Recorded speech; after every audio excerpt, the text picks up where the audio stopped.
Baker Mayfield watch back on. Jonathan Jones of CBS says that the Browns and the Panthers are talking again. There's an urgency that the Panthers feel to get this done. The sticking point continues to be how much the Panthers and the Browns will pay of the $18.8 million. At last word, it was the Panthers looking for the Browns to pay $13 to $14 million. Maybe the Panthers willing to pay a little bit more to get this done. The Browns need to know who their quarterback's going to be. I still say straight up Baker Mayfield for Sam Darnold. But we'll be breaking that down at PFT. Yeah. We got to get to the draft of the best. Well, it shows you that maybe Sam Darnold hasn't done enough in the spring to make them feel comfortable to go, let's go in with Sam Darnold. That would be my 2 cents in reading the crystal ball there.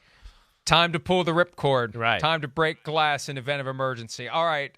The best non-quarterbacks in the AFC North. Chris, you're up. All right. Thank you very much. I'll take that. Very nice of you. One thing that I realized, and I kind of like this exercise, damn, there's a lot of good players in the AFC North. Like, no wonder why all 4 teams could be in the playoffs and legitimately be like a Super Bowl contender that way.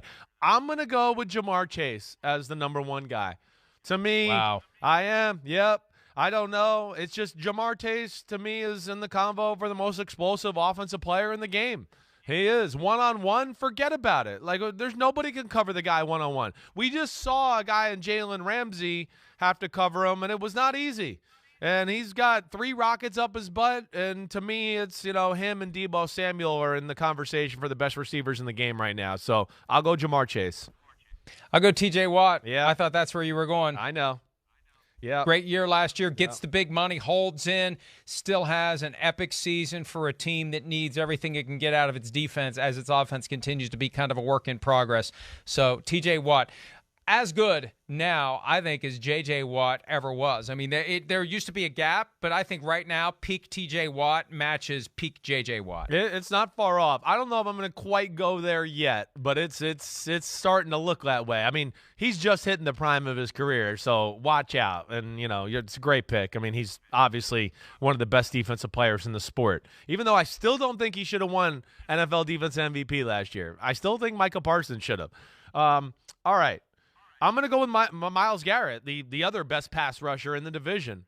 Myles Garrett is as freaky as they come, and just like T.J. Watt, I think is in that conversation again for best defensive players in football. He's a force. He's a force of nature, a wrecking ball. I mean, plays the run well. He's phenomenal, of course, as a pass rusher. I mean, he's a specimen. Myles Garrett, for me, definitely one of the best pass rushers in the game. I'm going to go with a running back, and I was going to go with Nick Chubb, but I'm basing this on a projection. Okay. I think Najee Harris is going to be phenomenal this year. I know he's been talking to the Steelers about maybe a reduced workload.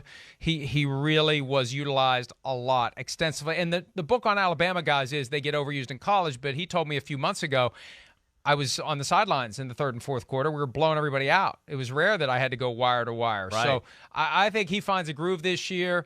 The attention to the passing game with whether it's Mitch Trubisky or Kenny Pickett, I think Najee Harris is going to be the straw that stirs the drink for that offense, and he's going to end up being a star this year if he stays healthy. And we know the position is conducive to injury. Yeah, I don't hear you there. I mean, I hear you there. I don't think you're crazy for that thought.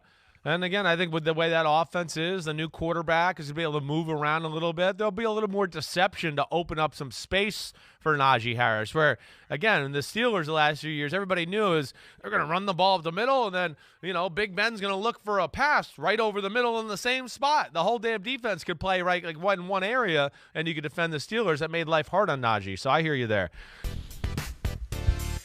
All right, those are the first 4 picks. Best non-quarterbacks in the AFC North. A lot of great players, quarterbacks and otherwise, in that division. Chris, round 3. Man, I mean, I don't like Cam Hayward, Minkah Fitzpatrick, Joe Mixon, Jesse Bates, Trey Hendricks, Mark Andrews.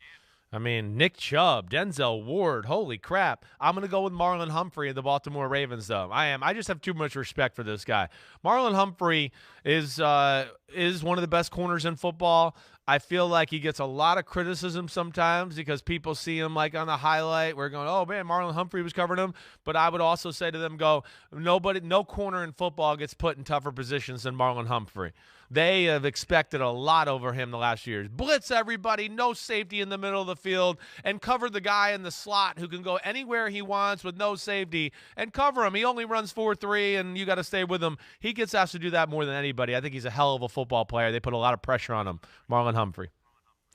I really am reluctant to go 3 for 3 Steelers. What a homer. I am very, very strongly inclined to go with Cam Hayward, but I got to go with a different team. You mentioned Trey Hendrickson. You know, rarely do you see a guy who's a big money free agent acquisition who pans out. And I know some of the pundits were like, oh, that's a waste of money. He had one good year with the Saints. I questioned it a little. I'll be that guy. And he was awesome. Yes, and awesome. Even though the offense really made that team what it was last year, the defense still has to show up from time to time, especially in those close playoff games, and Hendrickson was right there. He was. He is. He's legit. I questioned that. I was one of those guys going, wait, did he just benefit being on a good defense and not having to start and play all the time and do all that? But, man, he showed that he's the real deal this year. Hi, I'm Mike Tirico, and thanks for watching. Make sure to hit subscribe for the latest news and highlights from NBC Sports.